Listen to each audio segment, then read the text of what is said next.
Okay, welcome to the Jackie Fagan and Associates podcast. I'm here today with Whitney Turner and Kaitlyn Ferguson, team members of mine, and we are going to share with you some of the things that we do in real estate.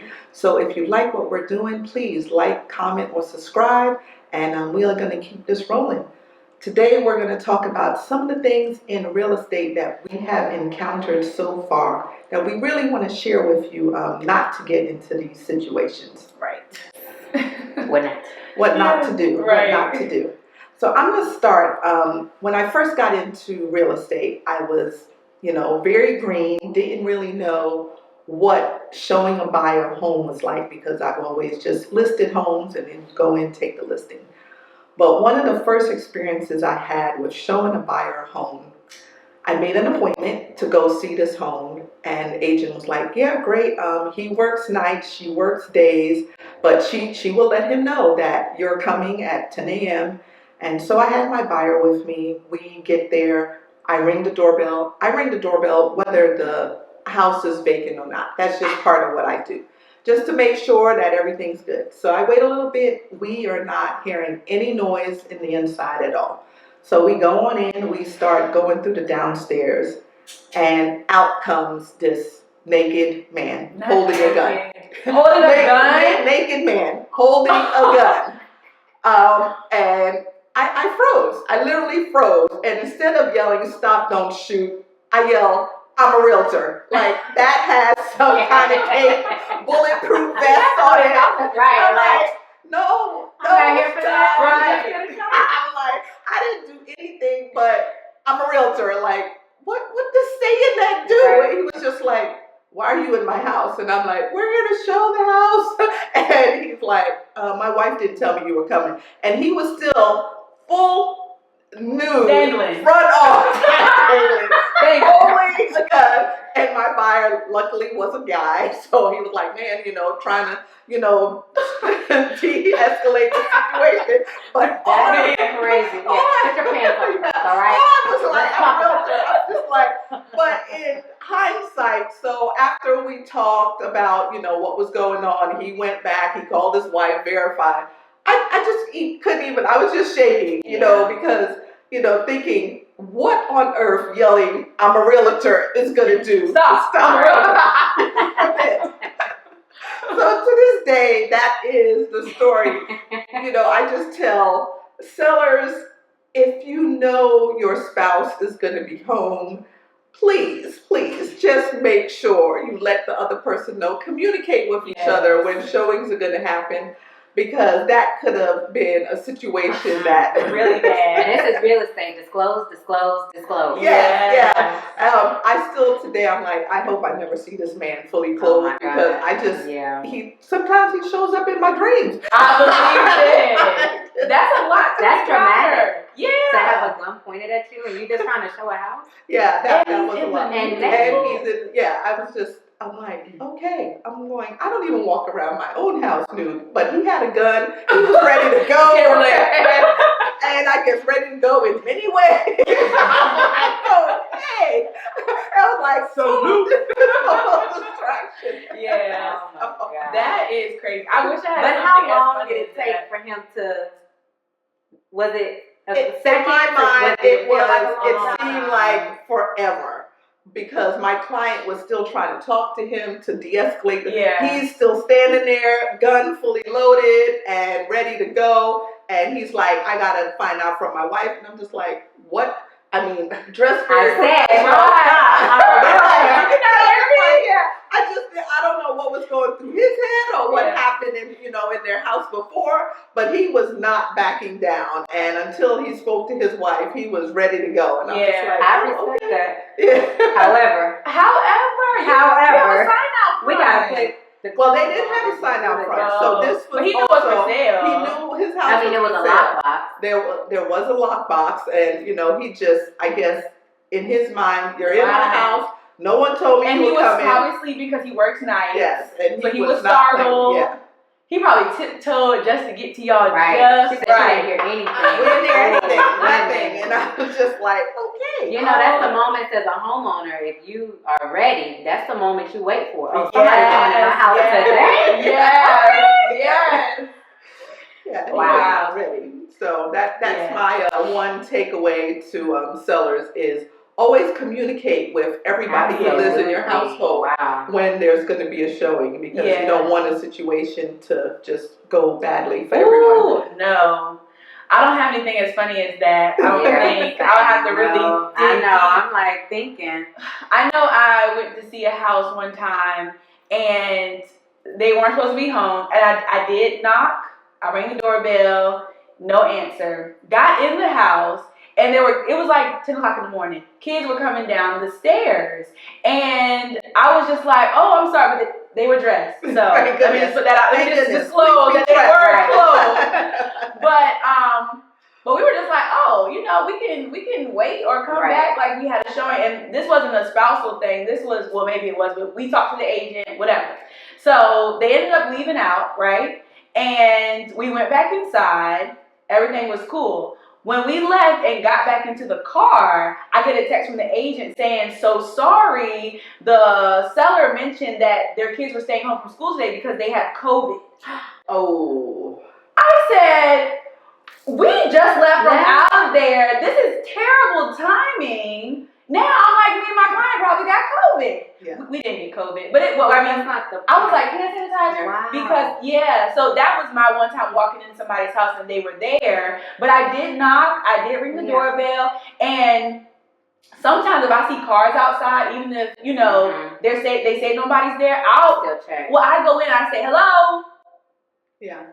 Okay. So yeah, that was my one incident where I've walked into a house and the seller was still there. I was told she was not going to be there because she had something to do that day. Like she just would not be home. So I'm like, okay, that's fine. We go to the house. I ring the doorbell. I check. I walk around to the back of the home. So we're looking at everything exterior, and then everything's quiet. We enter. Everything is quiet. And then we walk into the living room, and she is in her robe, just smoking cigarettes. Yes, just laying there on the recliner, unbothered, not a care in the world. Wow. And so I asked her if we should come back because we did not want to disturb. Right. And that's almost like we also were not really a fan of how much So we were like, we can just come back. And she was like, oh no, I know y'all were coming. Walk around, let me know if you have any questions. Oh. And so that was my one time kind of dealing with that. And it was just like, that's not. Yeah. Well, she did not want to buy the house after, of course not. That reminds me of a house that you had listed. It was the one that was going into foreclosure. It was a short sale. Do you remember? Yes, I remember that. And I went to go see it. My goal was to help boost the sales, take videos and things like that. And the person that was there had a dog. And what reminded me of that is that when I got upstairs to the bedroom, she never left the bedroom. And I knew she was there. She was supposed to be holding the dog in the bedroom. When I got to that bedroom, she was sitting in her chair. There were no floors. There were no floors in there. There was a bed, there was stuff there, but there was no floors. She was sitting, smoking a cigarette, holding the dog. Oh my goodness, you are so pretty. What's your name? And I'm like, my name's Whitney. Thank you so much, ma'am. I'm like, I gotta get that. Exactly. So the cigarette reminded me of that. Well, I mean, Kaitlyn mentioned smoking, and this is something that we just have to mention a little bit. We have come across lately a tremendous amount of people smoking weed in their homes. I know it's legal. We all do it. We've all done it, or we're going to do it. Yes. But it still offends people when they walk in and all you smell is weed. Even if they smoke. Even it's if like, they smoke. I want to hotbox this property. I don't want to buy it. Hello? Exactly. And it's one of those things that there are certain things you want to tell a seller, but you don't just know how to say it the right way. And Well, also too, maybe if you maybe smoke yourself, it may be easier to tell the client. I'm just saying, it may be easier to tell the client. However, that is absolutely something that I know I run into. I've been running it. We both ran into a big old a lot But lately. it is for sure. People who smoke themselves will walk into a home, know that the current homeowners smoke, and just the fact that you can smell it or feel it in the air, it's like there's still a buyer purchasing a property worth hundreds of thousands of dollars.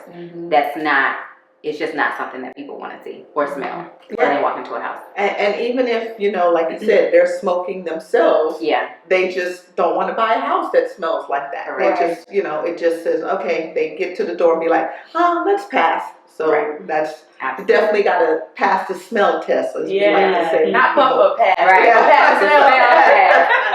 Being there with odor ban and windows open for hours. Exactly. Odor ban. Yeah. That's a good one because smoke isn't just the only issue. People with pets. Oh goodness. That's another one where it's just like, I know you love your fur baby. It's very, very cute, but it's funky in here.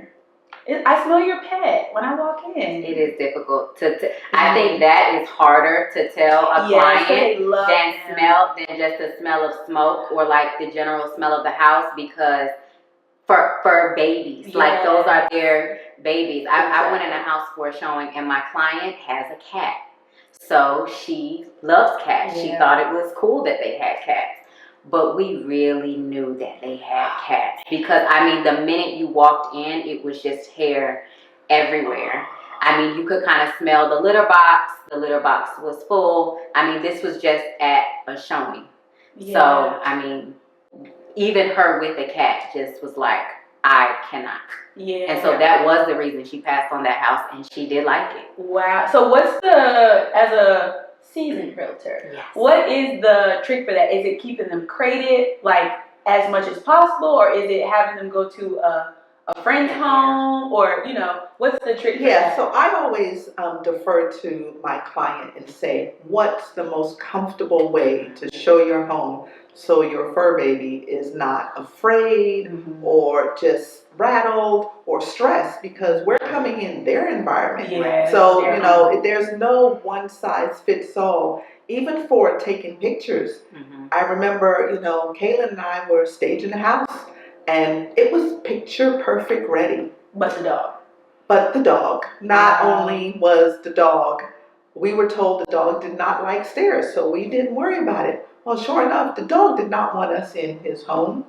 And he decided to take a pee on the carpet. He did. Right before the photos were going to be done. Literally. And with the litter box in the same room. Yeah. That was the cat's room.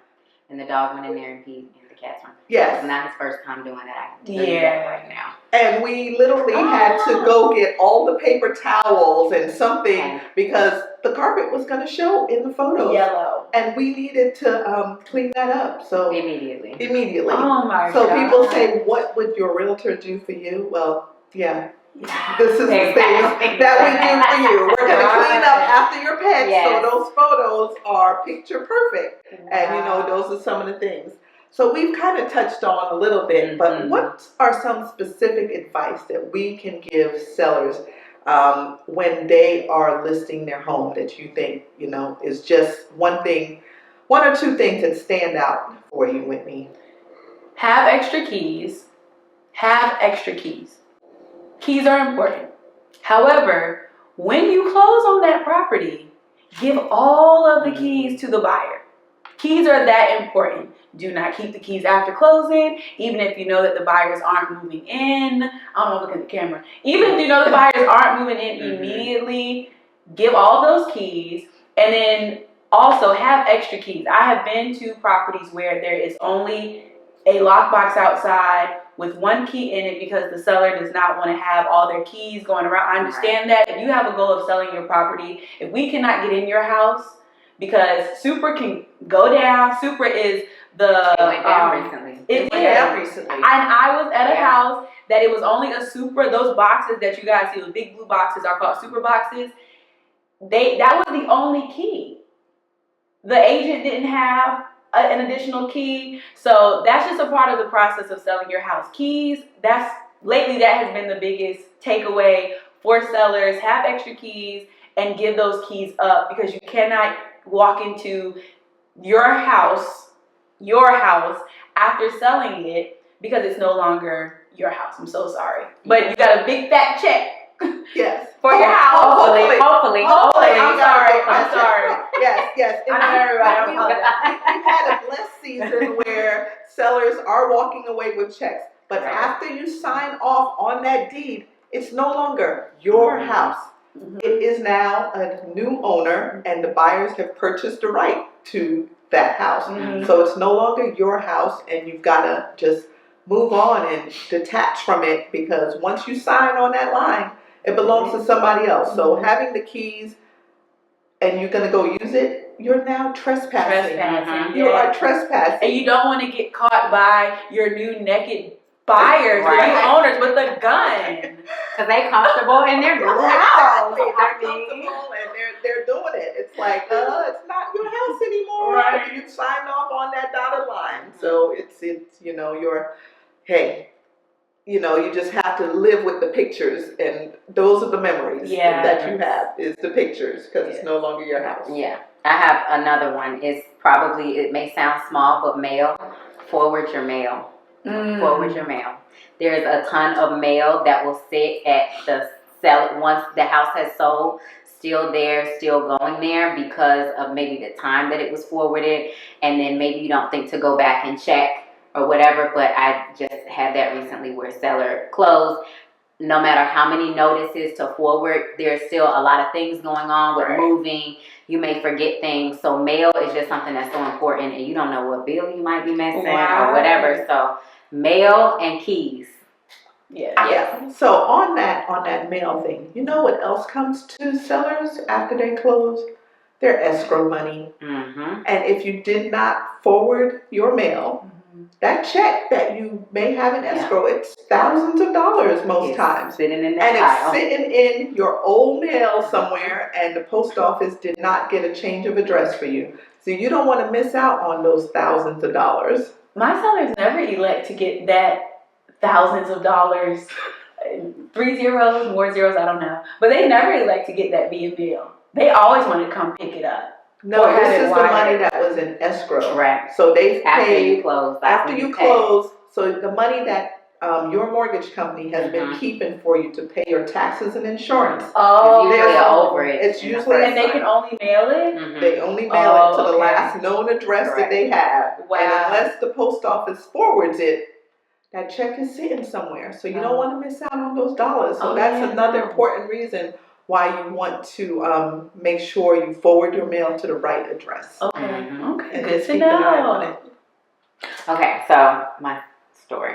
So I had a buyer who you do consultation, figure out what the client wants, run down all the lists. I feel like we have a really good gift of being able to talk to someone and being able to pick up on the things that they want, personality, how they live their life, if they like to go on walks, different things like that, and kind of figure out what really is the best space for you, right? So you go through this process with your client, and then it's time to hit the streets. And when the houses don't look the streets, right, I always say I work the streets. Some people think that the wrong way, but hey, that's what we're doing. I do not say that. I say I'm out in these real estate streets. So when we hit the streets, sometimes the homes online, they look the same way they do when you walk in them, and sometimes they don't. We also, I feel like, can kind of pick up on that when we're looking in the MLS. However, when you start changing the criteria drastically after every so many houses, looking at homes and then saying, okay, I don't want this no more, I want this. I don't want this anymore, I want this. And so now, but your budget hasn't changed. Ooh, the budget. The budget did not go up, but now we need waterfront. And that we did not have a waterfront budget to begin with. And now we need an oversized garage. And that was also not in the budget. And now we need a deck. And that was also not in the budget, because you go out and you see these things, and one home may have it and then another one doesn't. Mm-hmm. And so I was shopping with a client for over a year. And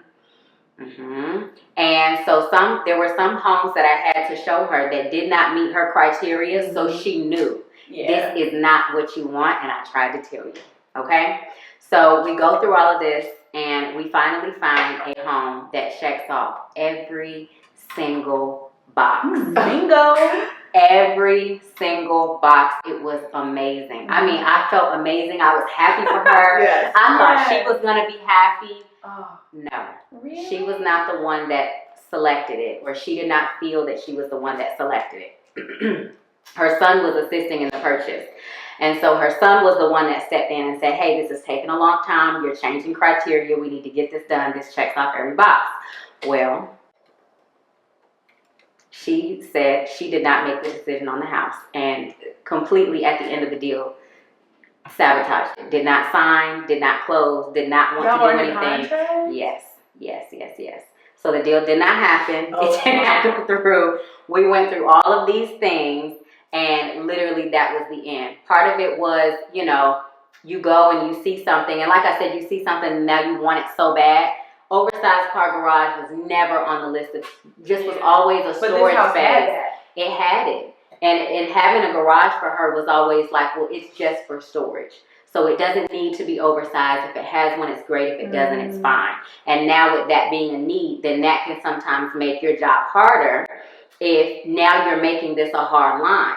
So no matter how realistic you try to be and put those things, you know, those parameters in place, I did notice that there were times where I had to kind of be like, I know that this is not going to be it, but I'm going to have to show you to let you know. So we definitely had those moments. And over a year, and it just, she literally, I am not signing, I am not closing, I am not doing it at the very, very, very last minute. That's so unfortunately, sometimes buyers get a little scared. Yes. And even though you give them She was scared. You think she was scared? Probably. I think it was partial that, but also, like I said, it wasn't. Yes. So I'm gonna. It was a multitude of things, because that was a lot. But I would say, like, that was a really stressful situation. I believe that sounds stressful. So I would say for buyers, when your agent is trying to talk to you about setting realistic expectations, it is a real thing. Shopping for the home is emotional, because you are now looking for your home. Yeah. So it is emotional. Your agent is looking out for you and is trying to get you everything you ask for, if you have a good agent, which you probably do if you hire them and you trust them. So I would say really, really, really listen to your agent, and the outside noise is gonna you just have to cut it out. You really do, so that you can really focus. That's like my biggest. Yeah, because I've had that with a few buyers, but that was the worst one. We all have, you know, that dream house in our head that we want. And sometimes the budget does not allow for that dream house to be our first house.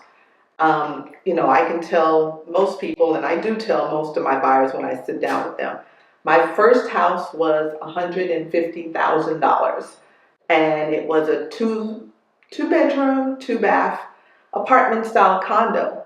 We knew that's not where we were gonna be, but hey, 25 years later, I have the dream house.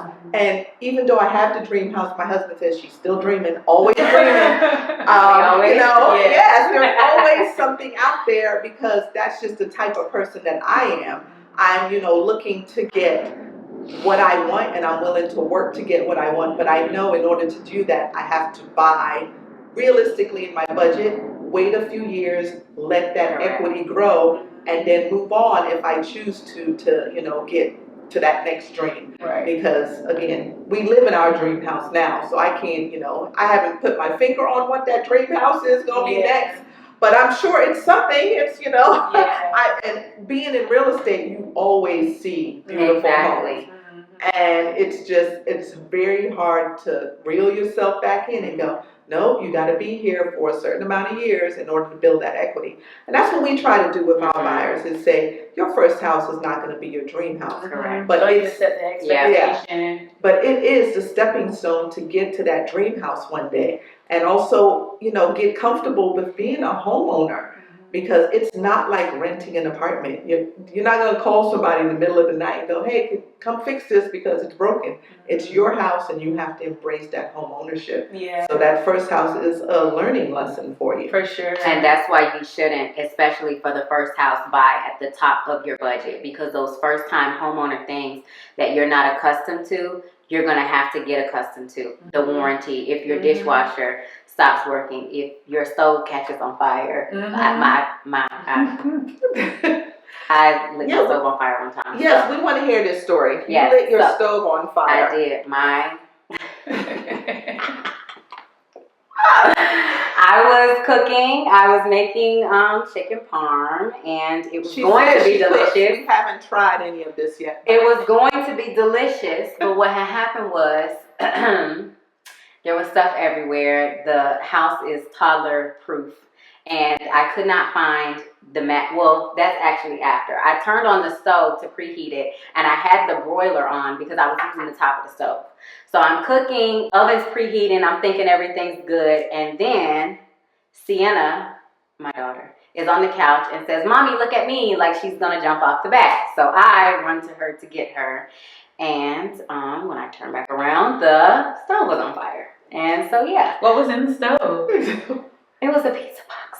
Wait, Pizza box. I can't even believe that this person eats pizza. Oh, yeah. Maybe somebody else eating pizza. Yeah, man. You weren't that's eating I ate pizza. It was cauliflower pizza. It was, I think we had just ordered, what's the pizza that's really good? Marco's is good, but it's another one. The deep dish one on Virginia Beach. I can't think of the name. I'll think of it in a second. Donatos? Mm-mm. No, I don't know. But it was some really, really good pizza that I was done with. Yeah. And so I forgot about it, and it was in the stove, and it caught on fire, and I could not get to the fire extinguisher, and it was the house of the baby, so we left. Yeah. And these things happen. Accidents happen, and we've all been there. And you're right, as a homeowner, those are things that you have to take care of, and you can't call anybody. You can't walk away from it. And not even just like accidents like that, but I can always expect my first time home buyers to call or text me when they get their tax bill. Yep. And that is something, taxes are a new thing when you own a home. And they're always just like, I got this bill in the mail, am I supposed to pay it, da, da, da, da. And sometimes it'll say at the bottom, this is not a bill. But sometimes it doesn't. It'll say you need to check with your mortgage servicer. And so we'll have that conversation. I can always expect that. So that's just one thing I know for sure. As a first-time home buyer, you do need to be prepared to open your mail, read your mail, especially from the city, because tax bills come, and sometimes they are not paid out of your mortgage. Some people have it set up where your escrow may just be your homeowner's insurance. It may not be your taxes, so you really do have to pay it. Depending on, I know with reverse loans, you don't have the tax included. So it's, depending on who you are and how you finance your house. And in this digital electronic world, we need to make sure, because some of these cities are not sending you things digitally. Right. You got to check that mail, because you could be finding yourself, oh wait, there's a tax lien on my house, because you simply did not read the mail. So those are, some things you got to look out for. Yeah. But definitely first time home, I always say stay away from the top of the budget. There's just too many things that you need to adjust to being a homeowner, then you need the flexibility for it. So that would be my advice. I know I can always count on, when the seasons change, to hear from my first time home buyers. Really? Yes.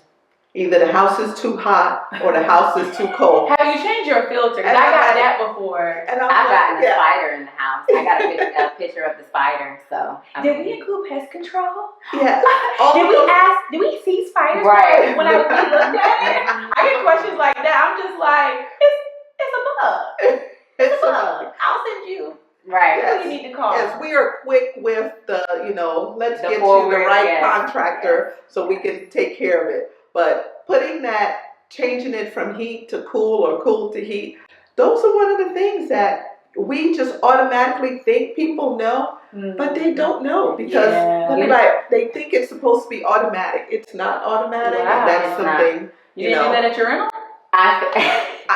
Apparently not. I feel like maybe the rental company sent them a notice. It's time. I have no idea, but I will know when that first time home buyer. Wow. You know, with new construction, how they do new home orientation. Yes. There are first time home buyers that probably need something similar. I have noticed that, and I actually, what I did was my old inspector that I used, he would actually do something similar to say, hey, here's where everything is, here's how you turn this on and this off. If you need to adjust your water temperature, if you want it hotter, here's how you should call, and then here's what you want to do if you want to do it yourself. So just basic stuff like that, I feel like that's good for like a home inspector when they're present to be able to assist, because there is a lot of things that you really just won't know. Yeah. And it's a lot to take in. So and that's why we're always a text, phone call, or email away.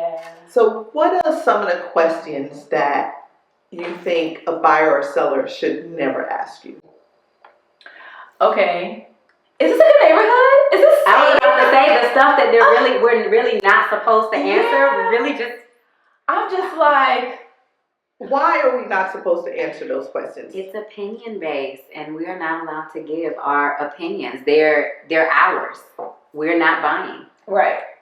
Yeah. Now, if you ask us if we would live in a certain neighborhood, we can answer that. It's our opinion. But for fair housing stuff, we really can't answer if it's a good neighborhood or a bad neighborhood. One, if we don't particularly live in that neighborhood, we don't know. I mean, what's good to you may not be good to someone else. They could have a garden club in that neighborhood and another person say, well, I have allergies. I don't want you to have a garden club. You know, there's just lots of different opinions out there. So those, that question, is it a good neighborhood? What are some other ones? Well, I was going to ask, can you just explain just a little bit fair housing? Because I don't know if somebody might not know fair housing. There's can you tell them what that means? Okay, so fair housing came about because the government was seeing that some neighborhoods were not being sold or marketed like they should, because people would say, oh, that neighborhood is blighted, or it has too many people of a certain racial ethnicity. And realtors, we have a stain on our mark because those were the people that were steering people away from certain neighborhoods and keeping certain, groups and ethnicities out of that. So fair housing came about to make it fair for everyone, and redlining was no longer a thing. Where redlining was, realtors and banks would say, we're not lending in that neighborhood, or we're not selling in that neighborhood. So the law came into effect to really protect everybody. Lately, the term is let's make unfair housing fair. Right. So this way it's available to everybody. And that's something that we can hit on at a later date. But if you guys want to know more about fair housing, again, comment, and we'd love to, just go through it. But it's really banks and realtors, again, we have that stain on our that we used to keep people away from certain neighborhoods because of the income or the ethnicities. And we've really been trying hard to keep away from that and make housing available for everyone, because everyone deserves a home to live in that's safe, secure, and something that is marketable that they can sell to someone else later on. Okay, just wanted to make sure everybody understood that there are things in place. But you were saying something again about the whole safety. Is this safe? Oh yes. I know with safety, sometimes it's because a family may have children. Well, do you think that this is safe for kids, or do you think my answer to that is going to be different? Your kids may be older, mine is 3. So what is safe for her is, and what I consider to be safe, I'm a helicopter mom, and I'm very much like this. I don't know what you do, so I don't know if it's safe for you. It's not a question I would want to answer. What do your children do, and do you think that over time it's something that would be a problem for you and your family? And that would literally be the best way to answer it. So I feel like when it really comes to safety, condition, and things like that, I would highly recommend that when you get your home inspection and you see the safety notes on there or anything about condition that you think would challenge your family or your home negatively, I would say address it immediately. But my opinion on it is irrelevant. Yeah. It just is. Yeah, because then you're going to call me in 3 months. And I don't live there. Yeah. And I say, don't. oh, I want to help you, said, but I cannot Whitney let told you. me. Exactly. And that's what happened. Yeah. Speaking of condition, some people are in real estate or think that this is the type of buying market where you just got to find a good deal. Oh, you have the eye roll. And I think some people don't realize the compromise you have to make with condition if you want to, and I'm saying quote unquote, find a good deal. And by a good deal, you're asking me about a cheap price. Exactly. And you're going to have to make a compromise somewhere if you really want that. And then the other issue is, will your loan allow you to buy something where the condition is poor and the price is great? Exactly. Yeah, that's very true. And then the crime. What's the crime like in the neighborhood? Is it safe here? Is it safe here? Or there are families with children who sometimes don't even ask about the Megan's Law site. I'm just going to send it if I see that you have, children, or if you're, in a certain area and you ask about crime, here's where that is. What does this house look like? What is this area like? Can you tell me what the area is like? No, I cannot. However, here is Street View. So now when I send you the property, click on this icon so you can look at Street View and you let me know if you would feel comfortable there. Right. And that's my answer. Right, yeah. And again, that's only fair. Yes. That's only fair. Like I think sometimes people do put a little bit more weight on our opinions because we do this every day. But at the same time, it's like you said, I'm not going to be living there and I cannot make this decision for you. And like you said, a better question is, would you purchase this? Would you live here? And at that point, I'll give you my opinion. And my opinion will be based on your life. My life. Yeah. But I always tell people I've lived in 5 of the 7 cities and I know them, I do, but I've lived in areas that I think are great. I lived in areas where I moved, so, but that was me, and you guys both, you have grown children, you have little children. I have none. I got a dog. Right. I'm fine. So it all depends on that. Another one is, what are the best schools to, again. I don't have kids in school. Yes. There's a site that will tell you, based on the scores, there's scores at the end of the year, and they will rank the schools for you. Those are links that we can send, but, what are the top rated schools in the area? It's a very, very, very easy to get that information, and I can hand it to you. And, then you have to decide. I actually had a family that had 2 small children and 1 on the way, and they were very serious about school district. However, their budget and the market did not allow them to be where they wanted to be. So they went outside of that range because they really needed to find a home, and they found the perfect home, but it was not where they wanted it, for school district purposes.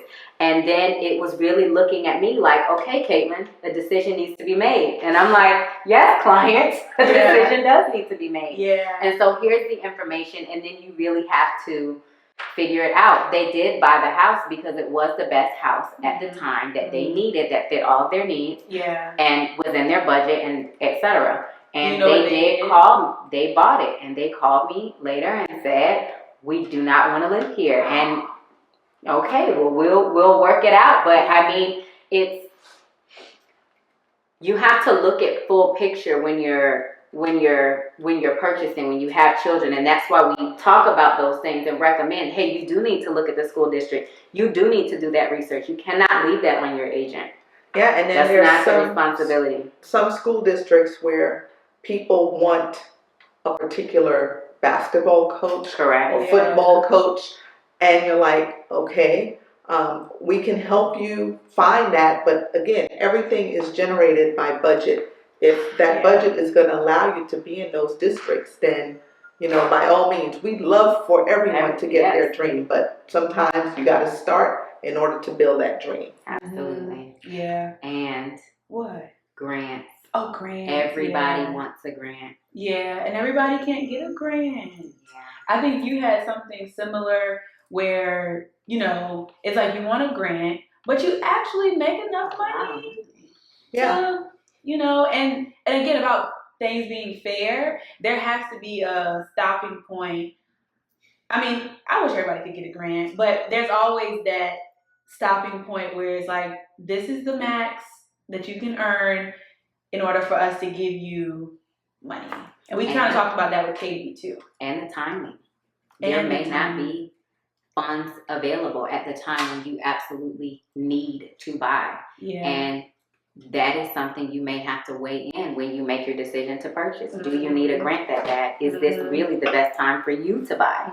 So when we say the best time to buy a house is really when you're ready, it literally means that. I get that question. Yeah. Is now a good time? Are you sure it's a good time?